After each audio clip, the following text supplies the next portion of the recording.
नमस्कार, मैं हूं आपके साथ अंकिता पाल। बुलेटिन की शुरुआत करते हैं। मार्च 2017 से उत्तर प्रदेश विकास के पथ पर है और जो भी हो भी क्यों ना, क्योंकि योगी आदित्यनाथ मार्च 2017 से जब से मुख्यमंत्री पद ग्रहण किया है, उत्तर प्रदेश के 250 उद्योगपति को भी एकत्रित किया है। साथ ही आपको यह भी बताते चले कि नियाम भवन में भी उत्तर प्रदेश के मुख्य सचिव मनोज कुमार ने अपनी उपस्थिति दर्ज करवाई है। उनकी समस्याओं को सुना है और कॉन्क्लेव साधना समूह द्वारा आयोजन किया गया, जिसमें नोएडा पुलिस कमिश्नर लक्ष्मी सिंह ने क्या कुछ कहा, आपको सुनाते हैं।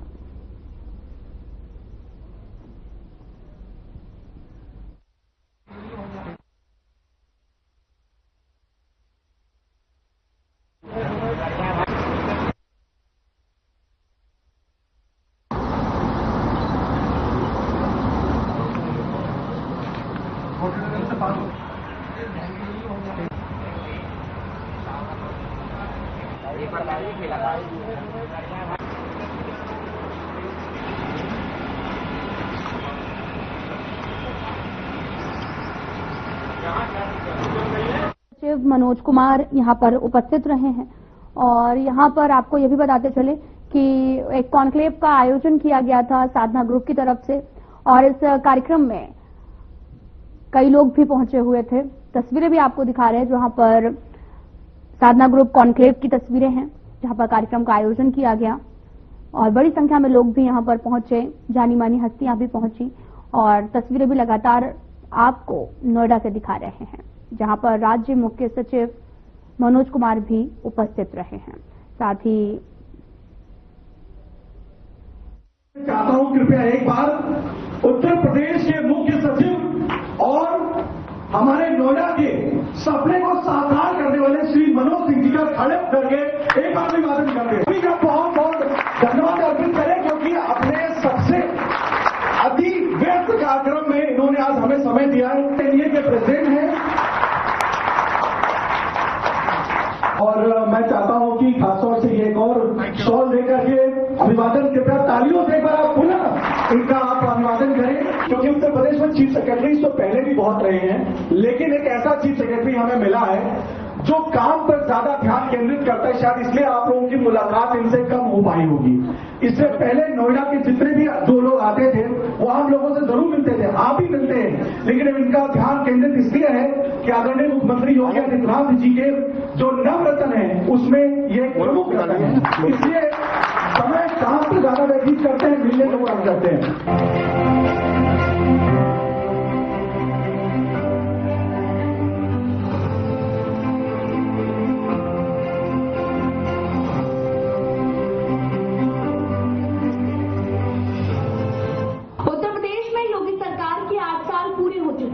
राज्य में 14 साल के वनवास के बाद साल 2017 में बीजेपी की सत्ता में वापसी हुई थी।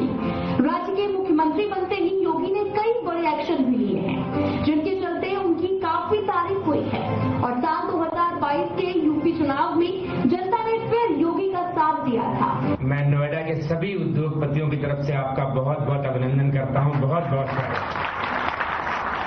सर का नाम जितना हमने सुना था कि सर हमेशा इंडस्ट्री को प्रमोट करने के लिए, आज भी नोएडा में कहीं बात होती तो सर आपका बात ये आती कि चीफ सेक्रेटरी सर को यानी प्रॉब्लम बताइए, बिल्कुल दूर हो जाएगी, क्योंकि आपका माइंड इतना अपसेट है कि अगर किसी एंटरप्रेन्योर को कोई दिक्कत हो रही है, कोई परेशानी हो रही है और वो बात अगर आप तक पहुंची तो आज तक हमें लगा नहीं कि उसका समस्या का समाधान ना हुआ।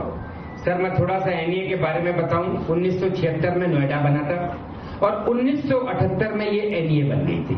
सबसे पहले जब दिल्ली से बाहर से लोग यहाँ पर उद्योगपति आए तो कहीं सड़कें नहीं थी, कहीं इलेक्ट्रिसिटी नहीं थी, कहीं सेल्स टैक्स का दफ्तर गाजियाबाद में होता था, क्योंकि उस टाइम नोएडा इट्सेल्फ गाजियाबाद में था। तो इतनी सारी समस्याओं को देखकर एक इस संघ का जन्म किया गया जी, जन्म हुआ और उसके बाद से लेके आज तक ये इंडस्ट्री के बेनिफिट के लिए, एंटरप्रेन्योर्स के बेनिफिट के लिए अपनी हर एक प्लेटफॉर्म पे अपनी आवाज उठाती रहती है और आज सर हजारों एंटरप्रेन्योर्स का नेतृत्व ये एनईए का।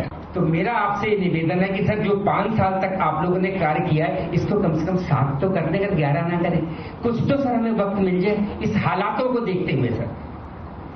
इसी प्रकार से सर कि अब सर हमारी भी दूसरी तीसरी पीढ़ी यहाँ पर आ चुकी है। जिन्होंने 40 साल पहले उद्योग लगाए थे, अगर वो 30 वर्ष के भी होंगे उस टाइम, तो आज 70 साल की उम्र हो गई है। अब सर रिटायरमेंट एज हो गई, बच्चे बड़े हो रहे हैं। तो आपके माध्यम से सर एक बहुत अच्छा काम हुआ कि अगर रेजिडेंशियल में कोई ब्लड रिलेशन में कोई भी ट्रांसफर होता है तो आपके यहाँ से आदेश हुआ था कि उसका रजिस्ट्रार डिपार्टमेंट 5,000 रुपए लेगा और उसके फैमिली में उसको ही ट्रांसफर हो जाएगा। सर पर वो इंडस्ट्री में नहीं है सर, इंडस्ट्री को उसमें अलग रखा गया। सर क्यों हमारे फादर अगर हमें अपने बेटे को अगर देना चाहता हूं, मैं अपने बेटे को देना चाहता हूं, तो मेरे ऊपर भी सर यही रूल लागू होना चाहिए। देश की शुरुआत और प्रगति एक दिव्यांग व्यक्ति से होती है। हालांकि ये मेंटली बहुत साउंड है और यहाँ के एक लीडिंग बिजनेसमैन है। सर मैं चाहता हूँ आप यहाँ पे आए और खासतौर से मुश्किल के साथ आप यहाँ पहुंचे और आप सर से कुछ सवाल पूछना चाहते हैं। पहला मैं आपसे चाहूंगा कि आप उनकी बात रखें इनके सामने, सर के सामने, और अपना प्लीज परिचय दें पहले सर। नमस्कार सर, आप यहाँ आए, हमारा सौभाग्य है। मेरा नाम अमित अग्रवाल है। मैं DSR रोबोटिक्स नाम की कंपनी चलाता हूँ। मैंने 2006 में स्टैब्लिश की थी यहाँ पे। And this DSR robotics is India's first indigenous robotics company.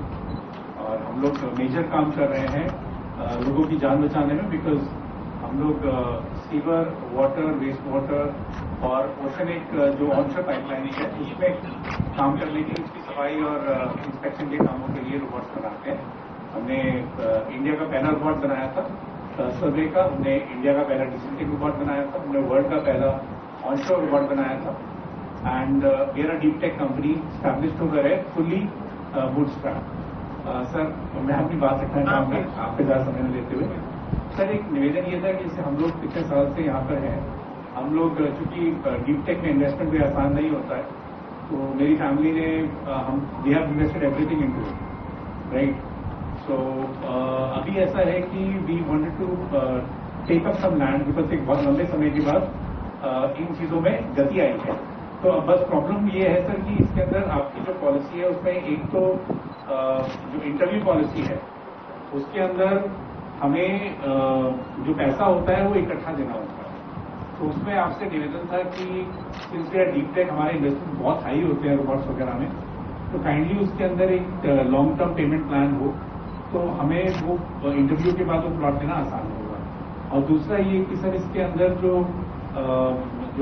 Lucky draw की पॉलिसी है उसमें सर एक तो पार्टिसिपेशन जो हो वो उसमें जैसे लोग नई नई कंपनी खोल के आ जाते हैं। अब हमारे जैसे लोग इस तरह के लकी ड्रॉ में इसलिए पार्टिसिपेट नहीं करते, कोई फायदा ही नहीं है। हम लोग यहाँ 10-15 साल से हैं, तो हमें एक प्रेफरेंस मिलना चाहिए कंपेयर टू कंपनी जो आके रातों रात खुल जाती हैं। हम लोग एक जेन्युइन कंपनी है जो यहाँ पर बहुत सालों से है, सर थोड़ा सा हल बनता है। आपसे निवेदन है। ठीक है।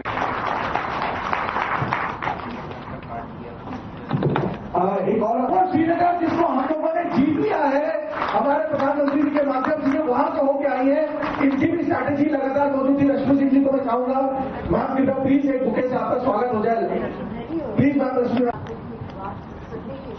रश्मि जी प्रिंसिपल रेजिडेंट कमिश्नर है जम्मू कश्मीर की, और मैम जब आप मंच पे ही हैं तो एक हमारी औपचारिकता थोड़ी अधूरी रह गई। कृपया दीप प्रज्वलित कर हमारा शुभारंभ, हमारे सेशन का शुभारंभ करें, क्योंकि सब बोलने वाले हैं। तो प्लीज कृपया दीप प्रज्वलित कर हम दीप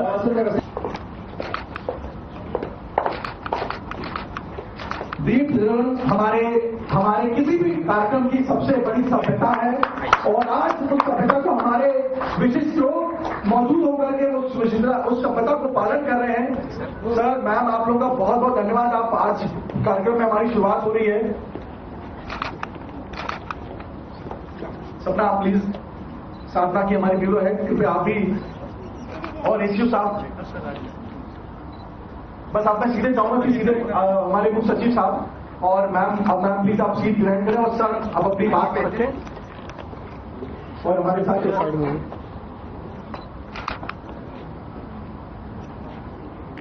सर आप कृपया, मैं मुख्य सचिव साहब से बोलूंगा कृपया अपनी सीट ग्रहण करें।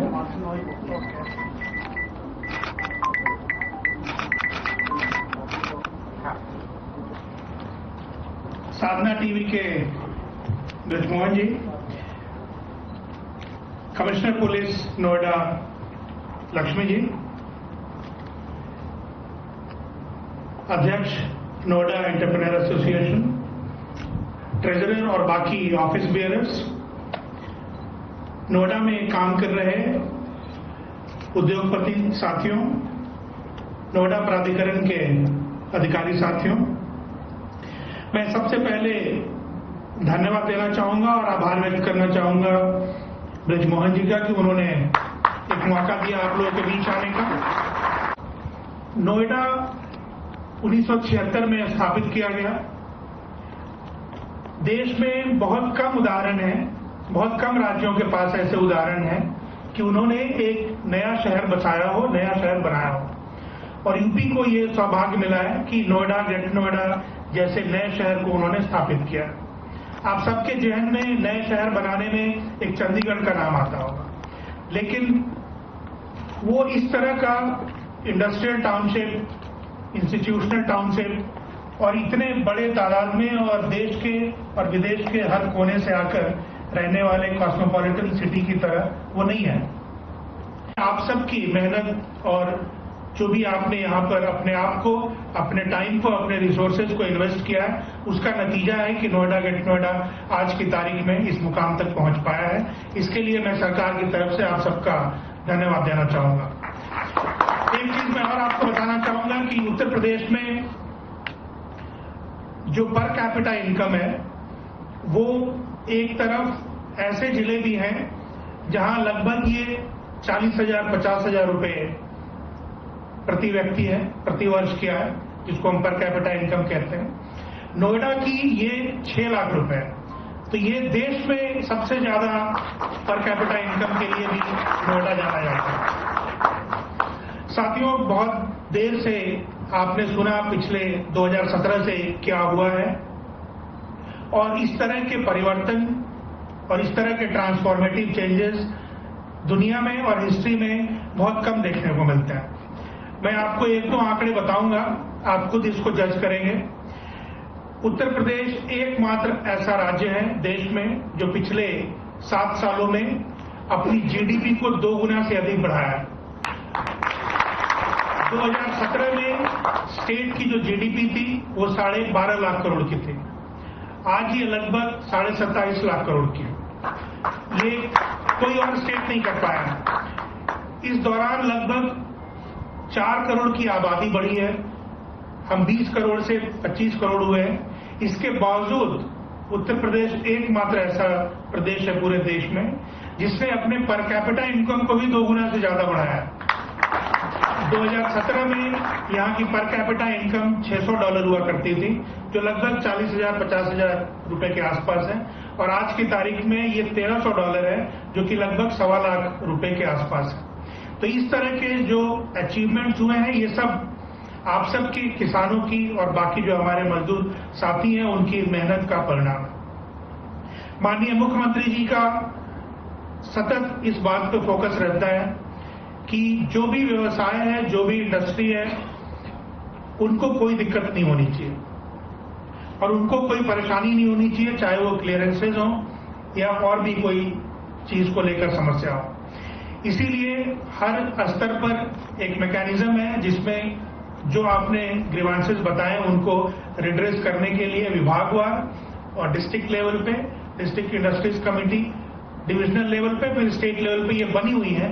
इसके बावजूद कुछ समस्याएं लोगों की रहती हैं और वो समय से हल करना हम लोगों का दायित्व है। मैं आपके कुछ सवाल लूं, उसके पहले 1-2 चीजें और आपको बताना चाहूंगा प्रदेश के बारे में। जो मैंने बताया कि हम लोगों की अर्थव्यवस्था लगभग 27.5 लाख करोड़ की है। इसमें आज की तारीख में 25% कंट्रीब्यूशन एग्रीकल्चर सेक्टर का है और 25% ही कंट्रीब्यूशन सेकेंडरी सेक्टर का है, जिसमें आपका काम और मैन्युफैक्चरिंग शामिल है। 50% का कंट्रीब्यूशन सर्विसेज सेक्टर का है। साथियों, पिछले कुछ वर्षों में जिस तरह के इन्वेस्टमेंट यूपी में आ रहे हैं और आए हैं वो कल्पना से भरे हैं। और आज सुबह से जो एक मीटिंग चल रही थी उसमें सभी, पूरे देश के सभी प्रदेशों के मुख्यमंत्री और गवर्नर आए हुए थे। माननीय प्रधानमंत्री जी की अध्यक्षता में नीति आयोग की जो एक गवर्निंग काउंसिल है उसकी मीटिंग सुबह से चल रही थी और इसी पर बात चल रहा था कि विकसित भारत 2047 में बनना है या बनाना है तो उसमें प्रदेश की क्या भूमिका होगी और वो कौन से स्टेट क्या करना चाह रहा है। आप सबने सुना कि $5 ट्रिलियन की एक टारगेट रखी है माननीय प्रधानमंत्री जी ने, और उसी क्रम में माननीय मुख्यमंत्री जी ने $1 ट्रिलियन की एक अपनी टारगेट अपने स्टेट के लिए सेट किया है, जिस दिशा में हम लोग काम कर रहे हैं। साथियों, मैं आपको बताना चाहूंगा कि आज की तारीख में ये क्षेत्र नोएडा, ग्रेटर नोएडा और यमुना जिस तरह से टेक्नोलॉजी के लिए और हाईटेक मैन्युफैक्चरिंग के लिए जिस तरह से फैल रहा है, जिस तरह से मशहूर हो रहा है, वो बहुत कम इलाके इस तरह के हैं। और आज की तारीख में नोएडा लगभग 55% जो देश में मोबाइल बन रहे हैं वो 55% मोबाइल नोएडा में बन रहे हैं। ग्रेटर नोएडा हैं वो नोएडा, ग्रेटर नोएडा में बन रहे हैं। अभी आपने सुना होगा फॉक्सकॉन और HCL का एक प्रोजेक्ट सैंक्शन हुआ है जो सेमीकंडक्टर के लिए है, और अभी देश में कहीं भी सेमीकंडक्टर बनना शुरू नहीं हुआ है। लेकिन अभी जो 6 प्रोजेक्ट सैंक्शन हुए हैं उसमें 4 गुजरात में है, 1 आसाम में है और ये 6ठा नोएडा को इसका मिला है। और इसमें जो इंडस्ट्रीज के साथ बात चल रही है जो सेमीकंडक्टर में काम करते हैं, वो इस प्रोजेक्ट के सैंक्शन होने के बाद बहुत बड़े पैमाने पर आने की तैयारी कर रहे हैं। यहाँ की तस्वीर जेवर एयरपोर्ट के कंप्लीट होते ही बहुत तेजी के साथ बदलेगी। बीच में हमारी पुलिस कमिश्नर है, तो मैं बस ये चाहता हूं कि एक हमारी 1 मिनट की एक वीडियो है, कृपया हम उसको पहले टेलीकास्ट कर लें, फिर सर को, क्योंकि सर लगातार 2 दिनों से लेकिन उनकी, मैंने कहा ना, पहली प्रायोरिटी आप है, तो आपके लिए वो पहले मौजूद है यहाँ पे, तो हम उन्हें तुरंत रिलीज करेंगे।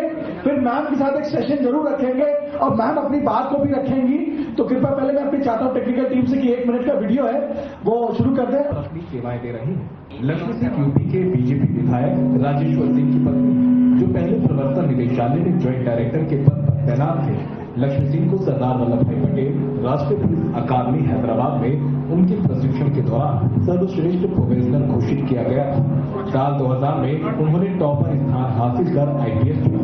साल 2014 में उन्हें आगरा में DIG पद पर प्रमोट कर भेजा गया। वहां IPS लक्ष्मी सिंह की अपराधियों के खिलाफ कार्रवाई की चर्चा आज भी होती है। उनकी ईमानदार और तेज तर्रार छवि की वजह से साल 2018 में लेडी सिंघम को IG के पद पर प्रमोट किया गया। साल 2019 में उन्हें राजधानी लखनऊ की जिम्मेदारी दी गई। IPS लक्ष्मी सिंह को जो भी केस दिए गए उसे उन्होंने तेजी से निपटाया। लेडी सिंघम को CM योगी आदित्यनाथ के पसंदीदा पुलिस अधिकारियों के रूप में जाना जाता है। CM योगी ने उन्हें विकास दुबे कांड की जांच सौंपी थी। इस मामले में उन्होंने वर्दी के पीछे छिपे अपराधियों की पहचान की और कार्रवाई हुई। अब IPS लक्ष्मी सिंह यूपी के गौतम बुद्ध नगर में पुलिस कमिश्नर की जिम्मेदारी संभाल रही है। अगर किसी ने सबसे बड़ा प्रयास किया था तो वो लक्ष्मी सिंह जी ने किया था, मुख्यमंत्री जी ने इन्हें भेजा था और वो फिर पूरे किसानों का अग्रेशन कम हुआ। सर, आप हमारे इस प्रोग्राम में आए अपने अति व्यस्त कार्यक्रम में और आप लगातार मौजूद रहे, आपने सवालों का उत्तर दिया। सर,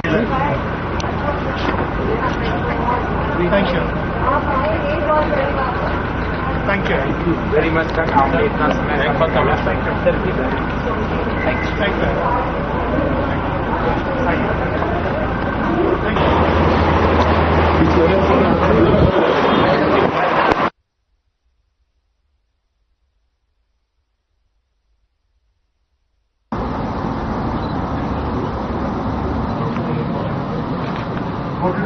यहाँ पर आयोजन किया गया था, जहाँ पर आपको बताते चलें कि राज्य मुख्य सचिव मनोज कुमार मौके पर उपस्थित रहे और साथ ही लक्ष्मी सिंह जो कि पुलिस कमिश्नर हैं गौतम बुद्ध नगर से, जो भी मौके पर पहुंचे थे। और साथ ही इस कार्यक्रम में जो है वो बड़ी संख्या में लोग भी पहुंचे और ये जो कार्यक्रम है वो बड़े भव्य तरीके से आयोजित किया गया।